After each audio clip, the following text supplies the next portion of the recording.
Hi Leute und willkommen am Riker Memorial Starport, wo heute die Drake Defense Con stattfindet.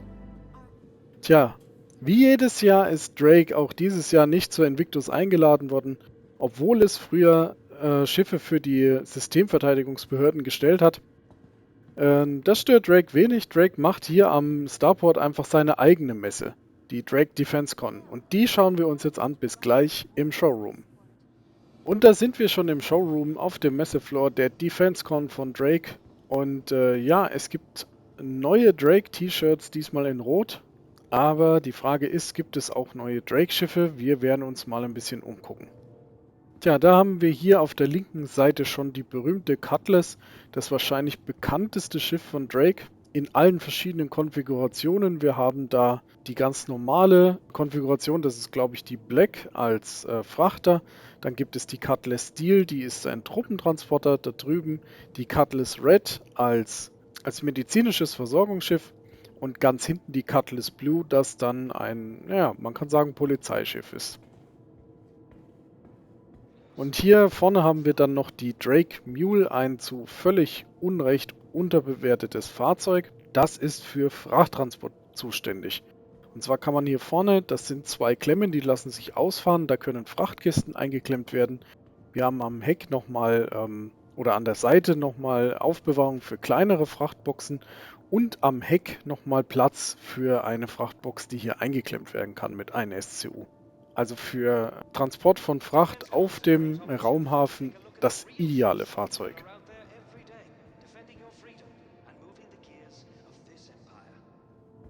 Ganz prominent in der Mitte des Showrooms ist natürlich die Drake Caterpillar, das bis jetzt größte Frachtschiff von Drake und auch eines mit der größten Frachtschiffe, die aktuell im Spiel sind. Links davon in der Halle haben wir dann die Cutter. Da haben wir hier vorne das Standardmodell, in der Mitte den Cutter Scout mit dem großen Radar auf dem Dach, den wir auch selbst fliegen. Und auf der linken Seite den Cutter Rambler, das ist eine, naja, so eine Art besserer Wohnwagen, der für längere Flüge ausgelegt ist mit einem zusätzlichen Treibstofftank auf dem Dach. Den haben wir uns noch nicht von innen angesehen, das können wir jetzt mal tun. Der Cutter Rambler fällt auf jeden Fall durch seine zwei seitlichen Heckspoiler auf. So ähnlich wie der Cutter Scout, der auch, ich zeige es hier nochmal, den durchgehenden Heckspoiler hat. Die Standardvariante hat, glaube ich, keinen Spoiler. So, und wenn wir jetzt den Rambler betreten, dann sehen wir hier, der Laderaum ist schon sehr viel kleiner als bei den anderen beiden Cutter-Varianten. Wir haben hier, glaube ich, nur Platz für einmal eine Kiste. Und der Komponentenzugang ist auch kleiner. Und wenn wir hier durch die Tür gehen, sehen wir, dafür haben wir einen sehr, sehr großzügigen Wohnraum mit Duschkabine und Toilette kombiniert. Wir haben einen Waffenschrank. Wir haben einen Schrank für die Anzüge, ein Bett auf der rechten Seite und eine voll eingerichtete Küchenzeile mit allem, was dazugehört. Hier sogar mit einem Tisch und Sitzgelegenheit. Und einmal nach vorne durch haben wir dann das klassische Cutter-Cockpit mit einem eigenen Waffenschrank nochmal und Komponentenzugriff auf der linken Seite. Und dann gehen wir hier auf das super dicke Triebwerk der Drake Herald zu. Das ist ein Schiff, das ist hauptsächlich für Data Running gedacht. Für die Leute, die von der Erde aus zusehen, ihr seid euer schnelles Internet gewohnt. Hier draußen ist das mit dem Internet so eine Sache, über ein paar Milliarden Kilometer Daten zu übertragen. Dauert eine ganze Weile und deswegen setzt man eher auf Data Runner.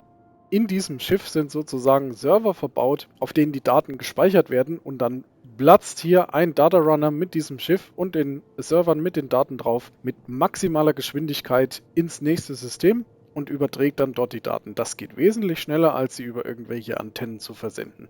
Den haben wir uns auch zur IAE schon von innen angesehen, das verlinke ich euch nochmal. Dann haben wir hier den Drake Buccaneer, ein kleines Kampfschiff. Voraus die Drake Vulture, das Bergungsschiff, das, naja, auch lange unser Daily Driver war und eigentlich auch immer noch ist. Auch das haben wir uns zur IAE schon angeschaut. Und dann haben wir hier nochmal die Drake Corsair in der Standardlackierung, die wir ja zur IAE ihr erinnert euch, in einer komischen Lackierung gesehen haben, weil sie zu den Best-of gezählt hatte damals. Und ja, hier haben wir sie nochmal in ihrer normalen lackierten Form. So, wir machen uns auf den Weg nochmal in den hinteren Teil der Halle. Auf dem Weg sehen wir hier die Drake Dragonfly, auch das ist ein Hoverbike, so ähnlich wie die Fury, aber für 2 Leute ausgelegt. Wir wissen natürlich, dass die Drake-Schiffe früher von vielen Systemmilizen eingesetzt wurden, um für Ordnung in den Systemen zu sorgen. Deswegen ist es immer ein bisschen komisch für Drake, wenn sie nicht auf die Invictus eingeladen werden. Aber man muss dazu sagen, die Drake-Schiffe sind natürlich auch bei Piraten und Verbrechern sehr beliebt, eben weil sie so erschwinglich und schnell zu ersetzen sind. Tja, und deswegen möchte die Marine auch Drake nicht auf der Invictus haben.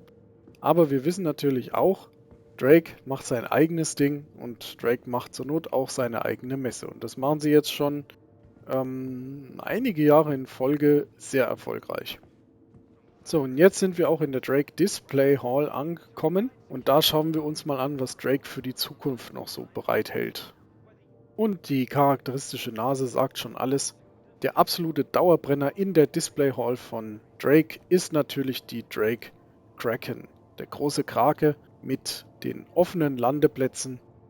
Prinzipiell soll das mehr werden als ein Flugzeugträger. Es soll eine Flotte von einem guten Dutzend Schiffen aufnehmen können und gleichzeitig noch massiv viel Lagerraum bieten, der auch umfunktioniert werden kann für die private Version dieses Schiffes in Geschäftsräume, sozusagen als fliegendes Einkaufszentrum. So Leute, das war's von der Drake DefenseCon. Vor uns liegt jetzt nur noch das Finale der Invictus, bei dem alle Schiffe der Invictus auch nochmal ausgeliehen werden können. Wenn ihr nochmal ein Schiff im Detail sehen wollt, lasst es mich jetzt auf jeden Fall in den Kommentaren wissen und wir schauen uns das bis zum 29. nochmal an. Und lasst auch ein Abo da, damit ihr das Video von eurem Lieblingsschiff dann nicht verpasst. Wenn euch das Video gefallen hat, lasst mir gerne ein Like da und wir sehen uns das nächste Mal wieder. Bis dahin, einen guten Flug.